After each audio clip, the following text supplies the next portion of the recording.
Hello दोस्तों, मैं हूं चौहान सर आपके बीच में एक नई जानकारी के साथ फिर से हाजिर हूं। तो आइए देखते हैं आज की ये वीडियो। स्वागत है आपका हमारे चैनल पर। आज हम आपको ले चलेंगे उत्तर प्रदेश के खूबसूरत जिले सोनभद्र की सैर पर। जानेंगे इसकी भौगोलिक स्थिति, फेमस जगह, संस्कृति, सभ्यता और बहुत कुछ। सोनभद्र सिर्फ एक जिला नहीं है, बल्कि एक ऐसी धरती है जो इतिहास, संस्कृति और प्राकृतिक सौंदर्य से भरपूर है। यहाँ की पावन धरती पर कई गाथाएं गूंजती हैं। सोनभद्र उत्तर प्रदेश का सबसे पूर्वी जिला, जो छत्तीसगढ़, झारखंड, मध्य प्रदेश और बिहार से घिरा हुआ है। यह जिला अपनी अनूठी भौगोलिक स्थिति के कारण विशेष महत्व रखता है। सोनभद्र का नाम सोन नदी के नाम पर पड़ा है, जो इस क्षेत्र की प्रमुख नदी है। यह जिला प्राकृतिक संसाधनों से भरपूर है और यहाँ की खनिज संपदा इसे औद्योगिक दृष्टि से महत्वपूर्ण बनाती है। सोनभद्र का कुल क्षेत्रफल 6,788 वर्ग किलोमीटर है, जो इसे उत्तर प्रदेश का दूसरा सबसे बड़ा जिला बनाता है। इस विशाल क्षेत्र में कई पहाड़ियां, जंगल और नदियां हैं, जो इसे प्राकृतिक सौंदर्य से भरपूर बनाते हैं। यहाँ की भौगोलिक विविधता इसे पर्यटन के लिए भी आकर्षक बनाती है। यहाँ की जलवायु उष्णकटिबंधीय मानसूनी है, जिसमें गर्म ग्रीष्मकाल और ठंडी सर्दियां होती हैं। गर्मियों में तापमान 40 डिग्री सेल्सियस तक पहुंच सकता है, जबकि सर्दियों में तापमान 5 डिग्री सेल्सियस तक गिर सकता है। इस प्रकार की जलवायु कृषि के लिए अनुकूल होती है और यहाँ विभिन्न प्रकार की फसलें उगाई जाती हैं। जून से सितंबर तक मानसून का मौसम रहता है। इस दौरान यहाँ अच्छी बारिश होती है, जो कृषि के लिए महत्वपूर्ण है। मानसून के मौसम में सोनभद्र का प्राकृतिक सौंदर्य और भी निखर जाता है, जिससे यह समय पर्यटकों के लिए भी आकर्षक बनता है। सोनभद्र अपने आंचल में कई प्रसिद्ध और दर्शनीय स्थल समाये हुए हैं। यहाँ स्थित प्राचीन शिव मंदिर, जिसे कैमूर मंदिर के नाम से जाना जाता है, एक प्रमुख धार्मिक स्थल है। प्रकृति प्रेमियों के लिए सोनभद्र में कई खूबसूरत झरने, जंगल और पहाड़ियां हैं। यहाँ स्थित रेणुकूट बांध और गोविंद बल्लभ पंत सागर झील अपनी खूबसूरती के लिए प्रसिद्ध है। सोनभद्र की संस्कृति विभिन्न धर्मों और संप्रदायों का एक सुंदर संगम है। यहाँ की संस्कृति में आदिवासी परंपराओं का भी गहरा प्रभाव है। यहाँ के लोग अपनी संस्कृति और परंपराओं को बहुत मानते हैं। यहाँ के लोग मेहमाननवाज और मिलनसार होते हैं। यहाँ की संस्कृति में मेहमानों का स्वागत सत्कार पूरे मन से किया जाता है।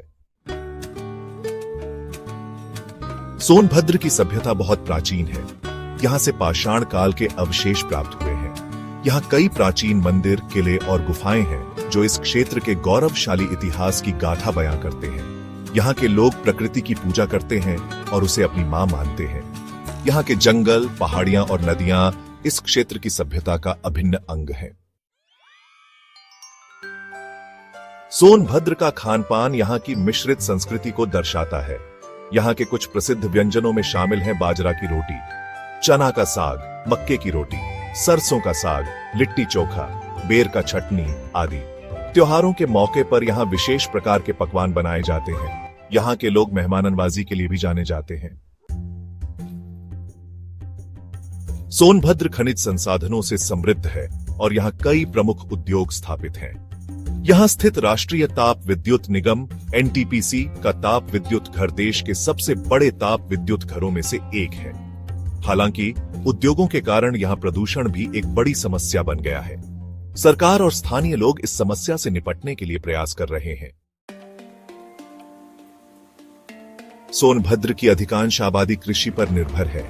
यहाँ की मुख्य फसलों में धान, गेहूं, चना, मक्का, अरहर, मूंगफली आदि शामिल है। यहाँ की जलवायु और मिट्टी कृषि के लिए अनुकूल है। सोनभद्र में सभी धर्मों के त्योहार धूमधाम से मनाए जाते हैं। यहाँ के लोग त्योहारों को एक दूसरे के साथ मिलजुल कर मनाते हैं। होली, दिवाली, ईद, क्रिसमस जैसे त्योहार यहाँ धार्मिक सद्भाव और भाईचारे का संदेश देते हैं। सोनभद्र धार्मिक रूप से भी बहुत समृद्ध है। यहाँ कई प्राचीन और प्रसिद्ध मंदिर स्थित हैं, जो श्रद्धालुओं की आस्था का केंद्र हैं। यहाँ स्थित कैमूर मंदिर, जिसे शिव मंदिर के रूप में भी जाना जाता है, एक प्रमुख धार्मिक स्थल है। सोनभद्र जिले को ऊर्जा राजधानी के साथ साथ नदियों का जिला भी कहा जाता है। यह जिला अपने प्राकृतिक सौंदर्य और जल संसाधनों के लिए प्रसिद्ध है। सोन नदी, जो इस जिले का नामकरण भी करती है, यहाँ की सबसे प्रमुख नदी है। यह नदी अपने विशाल जल प्रवाह और ऐतिहासिक महत्व के लिए जानी जाती है। इसके अलावा यहाँ रीवा नदी, कनहर नदी, गोमती नदी और चंद्रप्रभा नदी भी बहती है। ये नदियां जिले के विभिन्न हिस्सों में जीवनदायिनी के रूप में कार्य करती हैं। ये नदियां सिंचाई और पेयजल का प्रमुख स्रोत हैं। इन नदियों के जल से यहाँ की कृषि और जनजीवन को संजीवनी मिलती है। इन नदियों के किनारे कई खूबसूरत घाट और पर्यटन स्थल भी हैं, जो पर्यटकों को अपनी ओर आकर्षित करते हैं। यहाँ के घाटों पर सुबह और शाम का दृश्य अत्यंत मनमोहक होता है, जो किसी भी पर्यटक के लिए एक अविस्मरणीय अनुभव बन जाता है। स्थानीय लोग इन नदियों के जल का उपयोग अपने दैनिक कार्यों के लिए करते हैं। बच्चे इन नदियों के किनारे खेलते हैं और मछुआरे अपनी आजीविका के लिए मछलियां पकड़ते हैं। इन नदियों का जल यहाँ के लोगों के जीवन का अभिन्न हिस्सा है। नदियों के किनारे कई सांस्कृतिक और धार्मिक आयोजन भी होते हैं। यहाँ के लोग नदियों के तट पर त्योहार मनाते हैं और पारंपरिक अनुष्ठान करते हैं। इन नदियों के बिना सोनभद्र की संस्कृति अधूरी है। सोनभद्र जिला अपनी प्राकृतिक सुंदरता के लिए भी प्रसिद्ध है।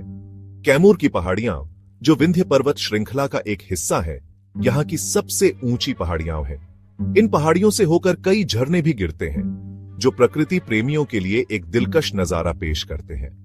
पहाड़ों की चोटियों से सोनभद्र और इसके आसपास के क्षेत्रों का मनोरम दृश्य देखने को मिलता है।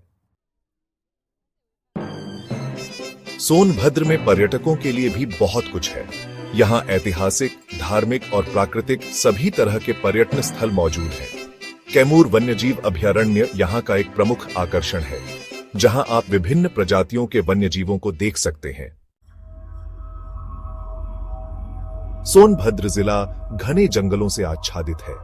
यहाँ के जंगल विभिन्न प्रजातियों के वनस्पतियों और जीवों का घर है। कैमूर वन्यजीव अभयारण्य यहाँ का सबसे बड़ा और प्रसिद्ध जंगल है। सोनभद्र में कई प्राचीन किले भी हैं, जो इस क्षेत्र के गौरवशाली इतिहास की गाथा बयां करते हैं। इसके अलावा सोनभद्र में कई बांध भी हैं, जो सिंचाई और विद्युत उत्पादन के लिए महत्वपूर्ण हैं। रेणुकूट बांध और रिहंद बांध यहाँ के दो प्रमुख बांध हैं। तो ये था सोनभद्र, एक ऐसा जिला जो अपने प्राकृतिक सौंदर्य और सांस्कृतिक धरोहर के लिए प्रसिद्ध है। यहाँ की विविधता और परंपराएं इसे एक अनोखा स्थान बनाती हैं। चाहे वह यहाँ के त्योहार हो या फिर यहाँ की लोक कलाएं, हर चीज में एक अलग ही रंग है। उम्मीद है आपको यह जानकारी पसंद आई होगी। सोनभद्र की यात्रा ने आपको यहाँ की संस्कृति और जीवन शैली के बारे में एक नई दृष्टि दी होगी।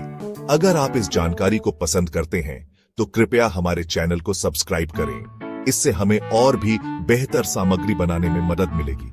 और इस वीडियो को लाइक और शेयर करना न भूलें। आपके समर्थन से हमें और भी प्रेरणा मिलती है। अगली बार फिर मिलेंगे एक नए सफर पर, जहां हम आपको एक और अद्भुत स्थान की सैर कराएंगे, एक नए जिले की खूबसूरती के साथ, जो अपने आप में एक अनोखी कहानी कहता है। तब तक के लिए नमस्कार। और याद रखें, यात्रा हमें न केवल नई जगहों से मिलवाती है, बल्कि हमें खुद से भी रूबरू कराती है। तब तक के लिए नमस्कार। वीडियो अच्छी लगी हो तो प्लीज़ एक लाइक तो बनता है और चैनल को सब्सक्राइब कर लीजिए और हाँ, बेल आइकन को दबाना ना भूलिएगा।